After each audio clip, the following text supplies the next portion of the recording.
Hello, everyone. I am so excited today to have you with us. Thank you for joining us here in our weekly Facebook Live session. Today, I have a very special guest for you. This man saw Gary Vee on stage at HubSpot Inbound Conference in 2012, and he said, I want to do that.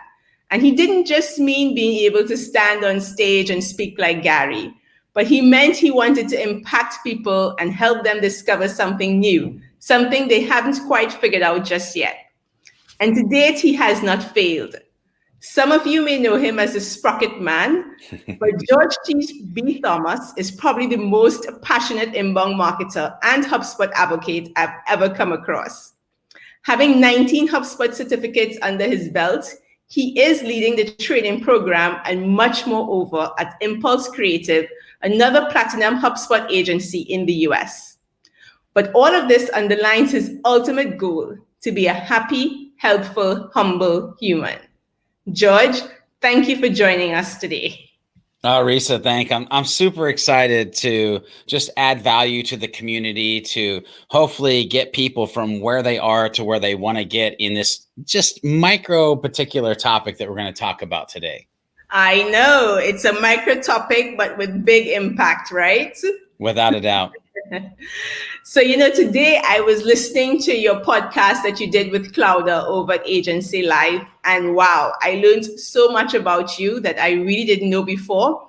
Each time I try to Google a HubSpot topic, I always saw your videos pop up. So I knew about you. I absorbed your content. Thank you so much for producing that great content. You bet. But, you had so much to do today. And today we're going to talk about a very special topic. We want to talk about lead qualification and a method that you use. But I thought we would start up a bit by telling us a bit about yourself and let the audience know who you are and why you're known as the Sprocket Man. Yeah. I love the nickname. And actually, last year was the first time that Remington Begg from Impulse Creative and I were walking down the road, and people were yelling "Sprocket Man" to us, and we had to giggle because we're like, "Oh my gosh, really?" But here's the thing. I have this compass in life. It really has been with me for a long time, but I had not named it and had not formed it. But things happen in life, and it builds us to who we are. And that is, I try to be a happy guy. People don't like to hang around with people who are negative or pity party and stuff like that. I try to be helpful, meaning in life, in professional and personal. I try to be humble because I know most people don't like egotistical folks, and they're too good for this, that, or the other thing. And I try to just be human. I try to put myself in the position of other folks. So a happy, helpful, humble human. That literally is my compass. And so when I do videos, I actually end all the videos with remember to be a happy, helpful, humble human. And along the way, let's do some happy HubSpotting together, right? And the idea is that I know, since using HubSpot since 2012, that it has grown. It has become a very large piece of software. And there are all these like dark alleys and nooks and crannies that you can get lost in that make it hard to get your job done. And so it's kind of become my life mission since 2013 to put the light on any of those dark alleys and nooks and crannies and serve it up to the internet in sometimes a funny way, sometimes a half-baked way, but it's an idea that's in my brain. And people have just kind of fallen in love with this idea of having somebody they can go to and be able to digest information and get back to work. Because there's a difference between what we do and HubSpot Academy. Because that's, by the way, one of the number one questions we get is, well, why would you do that when there's the HubSpot Academy? They have a massive library. Exactly. And of course I love them. I have like a ton of certifications. They literally have probably changed who I am as a human being when it comes to HubSpot, marketing automation, all the things you can learn.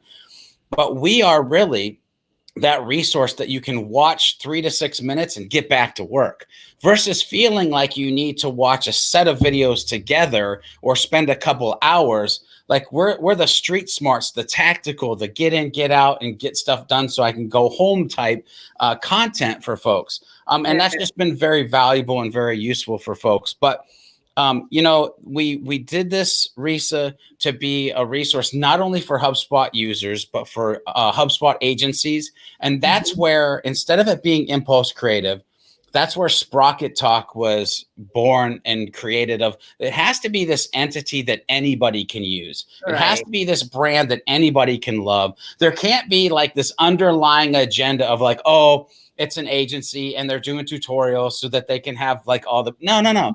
It's literally an educational platform, sprockettalk.com, with a YouTube channel that we just send out a bunch of free videos, as well as we have a paid membership. If people are like, yeah, we just like what you're doing and we want more, then they can come over and become a member. So that's where it became the Sprocket Man out of all this, which is fun. And I love it. Amazing. Really, I tell you, your videos are super, super helpful. And, just before we started, I was sharing with you how, I suffer from procrastination as well as perfection. So oftentimes I do want to do the same type of helpful resources. And oftentimes I do use your videos as links and share it with my community and clients when they need to understand something further. So really, I appreciate all the work you've done. Don't stop. Videos every week, okay? Yeah, I'll keep doing it for sure. So today we want to talk about lead qualification specifically. And I thought when I had this topic in my mind, I thought you would be the best person to really help us go through this topic, because I've seen in my experience a lot of clients and companies getting stuck in this process. They all get into, I want to lead scoring, I want to understand how to qualify leads better, but they don't really understand where to begin. So in this discussion, we'd like to help take them through that process. So let's begin first with a definition of what exactly is lead qualification. Yeah, I think the easiest way to do this is to paint a picture of what happens in a lot of businesses. And that is that there are two departments that are very siloed that have to work together, meaning you have marketing and you have sales. And marketing's job is to get people to notice us, get people to come to us, become this magnet, this inbound machine where we're creating content and lead magnet offers, ebooks, guides, checklists, all of that stuff. And somehow make sure or understand when we've got them to the point as marketers where we think that they have these certain qualifications, that then we can pass them over to sales. Sales will pick them up, a baton. Let's imagine a baton. We'll pick that baton up and they'll run. And yep, good, perfect, awesome, sale, cha-ching. All right, that's what we should do every day. Unfortunately, it doesn't go like that.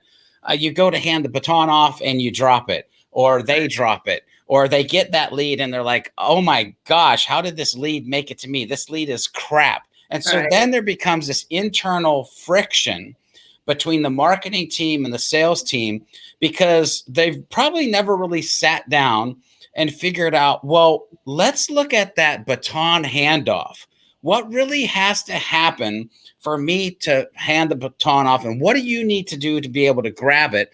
And what I mean is data, actual metrics, like points in a system that is HubSpot that you can pay attention to. So to kind of back up and say, what is lead qualification?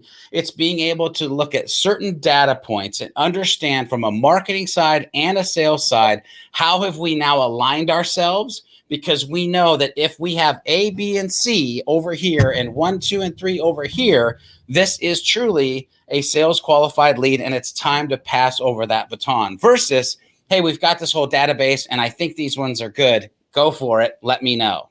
You're right. Exactly. And so many companies operate still in that, let's see how it goes, and not really having that process lined up. So you mentioned that you had a specific model that you do use to do your qualification process called the Radar Research Revenue Model. Can you describe and explain what this model is? Yeah, absolutely. And this is something, again, it comes back to being that helpful part of happy, helpful, humble human. When I saw that this was an issue with clients that we were doing a HubSpot training with over and over and over again, I was like, man, I gotta figure out how to fix this. And again, I already painted the picture of fundamentally one of the problems is nobody knew the data points to pay attention to. Nobody was having the conversation. Marketing was not going to sales and saying, hey, what are the 10 or 12 things that you need to know or that need to happen that you would say, hey, this would be an amazing lead. I would love to work with that person. I know that they would become an opportunity if I have these things. So that's one. Marketing isn't having the right conversation with sales and understanding those 5, 10, 12 data points. Mm-hmm. The other piece of this is that there really wasn't ever any rules or pillars, I might say, for people to understand what they should pay attention to. So I started with these 4 major pillars that we'll talk about that marketing and sales can both understand why they're important. And it's almost like this, like an equalizer, right? You can see like, oh, this one's going up and this one's up and now they're all up. Oh, man, we're jamming now. All of them, all 4 pillars are up, right? So imagine an equalizer where it's kind of filling up with the right noise for your business. And then the third piece of this, so there was no data, there was no pillars. The third piece of this is that when you did try to do something like lead scoring, fundamentally you would go in portals and you'd see like somebody had a score of 5,000. And you're like, so tell me, what does 5,000 mean? Mm-hmm. And they'd be like, I don't know. I don't know. It's just they got 5,000 points. And so there was no human understanding of the needed human action based on the score that you're actually seeing. Right. And so what are you going to do? Like you got no data, no pillars, and no understanding of the action you're supposed to take when they get to a certain place. It's a hot mess. And so out of that, we birthed Radar Research Revenue. And so we started with the biggest problem, and that is people need to know, sales reps, marketers need to know what the heck are we supposed to do when they hit certain portions of these pillars? So radar, and they are what they're supposed to be simple, by the way, Risa. Radar simply means this lead, this contact, this person who subscribed and maybe filled out a form for an ebook guide checklist, they've done enough that they should be on our radar. Maybe start to pay attention to them, but really no action might not be necessary yet. But hey, the cream is starting to rise to the top, right? So, okay, that's exciting. Let me pay attention to my radar list, because you can create a list in HubSpot that would be these radar folks. The next is research, meaning now maybe they've done a checklist, an ebook, and they've read 20 or 25 pages of your website.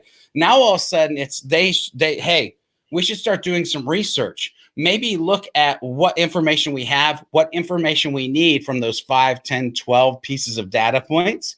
And maybe we put them in a certain workflow where we ask those questions. Maybe we send them a survey where we get the rest of the data. Maybe we start looking at them on social media or go check out their website. We're actively researching to see what other information we can gather to try to fill out that lead score sheet that we now have because we had that conversation with sales. And then revenue. I can't tell you how many portals we would go into and we would see people who like they should have bought months ago. Like they had a high paid score, a high lead score, but there was no internal notification for like, hey, we should have generated some revenue with them yesterday. Like contact them immediately.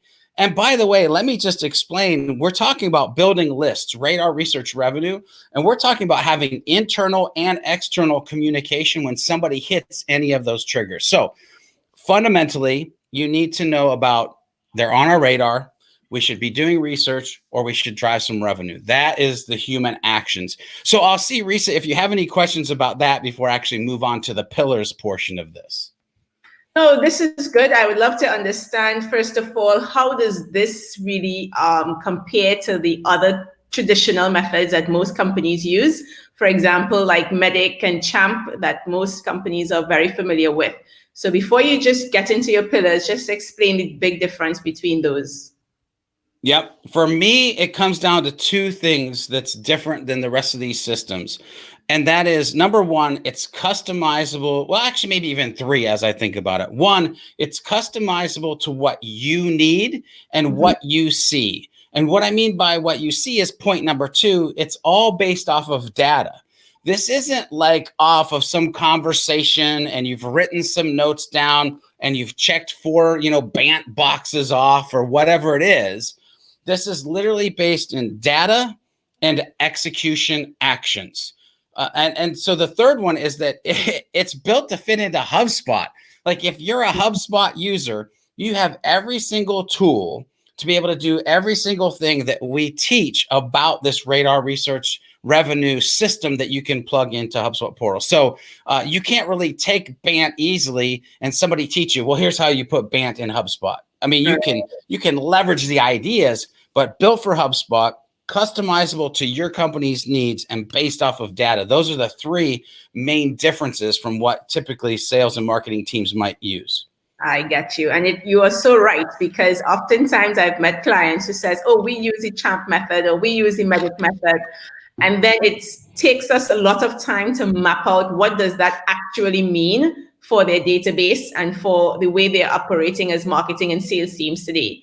So sometimes the bulk of our time is spent actually helping them map out those processes and trying to qualify and give points to those different contacts or different actions to match what they actually want with those models that they have identified. So great explanation.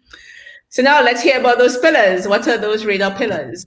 Yeah, so there's really four major, and I might even say as we move on, there might be five. We're still playing around with the idea of a fifth pillar, but four pillars for sure.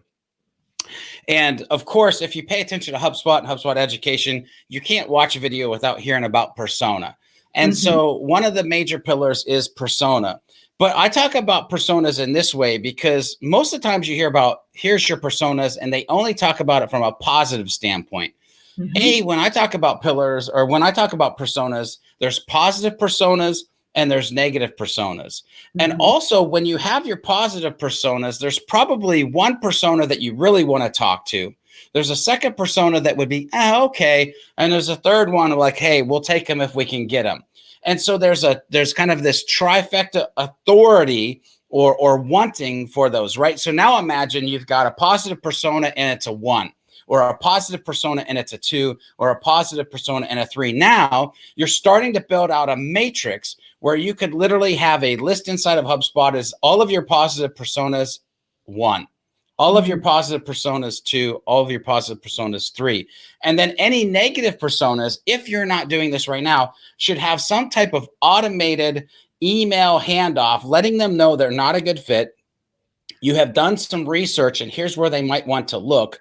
And then they're good to go. Let me explain that, by the way. If you have an automated system for non-fit for personas and teach them that they're not a fit, and when they would be a good fit, and give them some free information to help them along their way, when they are a good fit, who do you think they're going to come to? You, because you left them with warm fuzzies instead of cold pricklies when they weren't a fit. It wasn't all about the money. It was all about the value that you could provide, even though you knew you couldn't get anything out of the relationship at that point in time. That, by the way, that could be a human lesson, not just a HubSpot pillar lesson. So personas. Number 2, informationally qualified, meaning, and by the way, HubSpot already is grabbing this data for you. Have they read 10 pages of your website, 20 pages of your website, 50, 100 pages? Have they read 100 pages of your website? Meaning, how informed or how educated on you, your products and services are they? Because let me just explain from a sales perspective, it's much easier to sell somebody who's read 100 pages of my website than who has read 1 page of my website. It's going to be a longer process. I'm going to have to talk more. And so understanding, am I talking to a positive persona that's a number 1 and has read 50 pages of my website? Man, those are 2 great pieces that I can put together and again, create or start to create this list of who I want to pay attention to. So we've got persona qualified. We've got informationally qualified. Next pillar is engagement qualified. This is lead scoring. This is literally the part that everybody thinks is everything. And it's only one small sliver of what we should truly be paying attention to. So in this one, we're looking at, well, how many emails have they clicked? How many emails have they opened? How many CTAs clicked? How many forms filled out? Again, things that they can engage with, social posts they have clicked on. Is there anything that they have done that could be negative score? Like, do we want business emails and they've used a personal email? Have they unsubscribed? Like those should be negative points. When people talk about lead scoring, again, they only talk about positive points typically. You should have positive and negative points because listen, we all know that with life, there's hills and there's valleys. And if your lead scoring is not dictating and showing the valleys, then you have a skewed perspective of how actually people are engaging with your business. Has it been a certain length of time, 30 days, 6 months since they've visited the site? There should be negative scores to that, right? Exactly. So you've got persona qualified, informationally qualified, engagement qualified. And the fourth pillar is time or recency. Recency qualified. Have they opened an email in the last day, 7 days, 14 days, 30 days? Have they visited the website in the last 7 days, 14 days, 30 days? Now, I want you to think about these four pillars. And if I came to a sales rep or a sales rep came to me and said, I want you to give me a list of hot leads, people that I can really work and close quickly, and I know I'm not going to have to worry about this whole sales qualified to opportunity process. From what we've said today, Risa, I would say, cool, I want all of my persona number ones. I want people who have read over 50 pages of my website, who have a HubSpot score of 75, and have visited the website or opened an email in the last 7 days. They are engaged, they are recent, and they are the type of people that my sales folks want to talk to. Now they have a hot leads list. And what's fun is along that way, 50 pages might have been the research stage. 75 engagement score might have been we should have drove revenue yesterday, right? So all of that radar research revenue fits in line with the internal and external emails that are this equalizer of the pillars. By the way, I don't want to forget about this. People are like, well, Risa and George, you said maybe there's a fifth pillar. Like, what would that fifth pillar be? I'm still playing around with how chat and bots or conversational marketing actually fit into this model of potentially a fifth pillar, especially where we're at today in so much happening online because it has to happen online. That this conversational marketing is really a piece that's tugging it. How do I fit that into what we've already talked about? So that's, I don't want people to be left with like, what was the fifth pillar? Now you know what we're kind of thinking. Interesting. I love it, George, because, I must say that all of these things you've identified really is very true in terms of really understanding how to qualify leads. But again, think about it. How many portals have you gone in, or how many clients have you spoken to? And the most basic thing, buyer personas. Have they set this up? Do they even know how it is and who they are? Who are the ideal clients? So what advice or where would you suggest clients or companies start when they need to identify who is their ideal client? Yeah. Well, I definitely think that you need to know who the heck you're trying to sell to. But I don't want you to really think about who the heck am I trying to sell to. I want you to think about what problem is out there that we're solving and who typically has that problem. And that's when, out of that framing and out of that mindset, that's when you're going to figure out, okay, my ideal client profile is probably this type of business with this amount of employees in this type of location. Then you have to drill in and go, okay, who's the decision maker or authority in that building of that many employees in that location? That's where you get your persona, right? The other piece of this on personas where I want them to start after they like, here's my ideal client profile, here's my buyer persona. One, just get it into HubSpot. Where I see people get hung up is they'll be like, well, I got to create this story so everybody can read the story. No. BS. BS. What you have to do is you need to understand what you're going to name them. You have to understand their roles, goals, and challenges. Roles, goals, and challenges. And in the HubSpot tool, you need to have a way that they would be able to describe to you who they are. And by the way, a pro tip, in that section where they're describing who they are, please, by all that is holy, do not put like CEO of a small company or, what, just like a one-liner. Always start that with I'm a. Think about this. As a human being, when you say, who are you? Well, what do you do? Well, right? So psychologically, if you have a drop down that says, I'm a CEO of a small business, or I'm a, ops person of an enterprise company, you're getting them to say they're owning it. I'm a, yes. And it makes sense the way that we communicate. So roles, goals, challenges, and I'm a in that description piece, and then set it free. You can bake out that story months from now. I don't give a crap. You can post it in your office months from now. You can have it in your meeting months from now. But as long as you start tracking and segmenting based off of roles, goals, challenges, positive and negative personas, boom, you're off to the races and you're winning. Amazing. And I think this also, I love that suggestion about using IMA, because I've used that for some clients who were able to identify it, but there's some clients who are very much stuck on their job titles. And because they're dealing with such a wide range of job titles for the industries they're going after, using the field IMA could just really, kind of like condense all of those job titles into 5 or 4 categories. That makes it much more easier for them to understand who they're speaking with. Yeah, so, absolutely.